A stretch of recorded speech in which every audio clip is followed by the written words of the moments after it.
ஐயோ அப்பா இல்லடா வீட்டுல என்னாச்சு? என்ன ஆச்சுன்னு எலெக்ஷன் முடிக்க சொல்றேன். மூஞ்சி பாரு, நானே வெயில்ல வெந்து போய் வந்துருக்கிறேன். ஊத்துற தண்ணி. டேய் என்னடா நடுவாசு பிள்ளை தலைமையில தண்ணி ஊத்தி நிக்கிறேன். டே வெயில வெளியே போக முடியலடா, ஜெயில் மாதிரி இருக்குது. உனக்கு வெக்கம் மானம் சூடு சொரணை எதுவுமே கிடையாதா? சூடு இருக்குது, சொரணை இல்ல. என்னால உனக்கு கருணை இல்ல. ஏப்ரல் மே ஆனா எம மாதிரி வந்துடுற.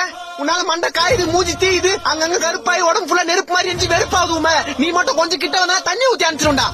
டேய் சூரிய பகவான் அப்படிலாம் திட்டக்கூடாது. சூரிய பகவானா? சூத்தீஞ்சிங்குது இங்க. வெயிலாமா அது? காலைல 7 மணில இருந்து சாயந்தரம் 5 மணி வரைக்கும் ஜெட்டி நஞ்சு போற அளவுக்கு காயுது. அதான் உடம்புல தண்ணி ஊத்திக்கல சில்லுன்னு இருக்கும் உள்ளவா. இன்னும் எத்தனை நாளைக்கு இந்த மாதிரி? டேய் வெயில் காலம் வந்தா அப்படிதான் இருக்கும். அதுக்கு என்ன பண்ண சொல்ற?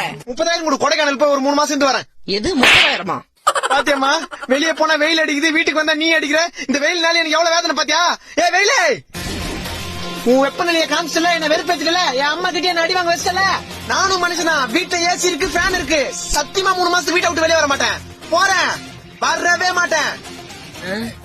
வீட்டுல கரண்ட் இல்லடா. டேய் வீட்டுல கரண்ட் இல்லையா? ஜோலி முடிச்சு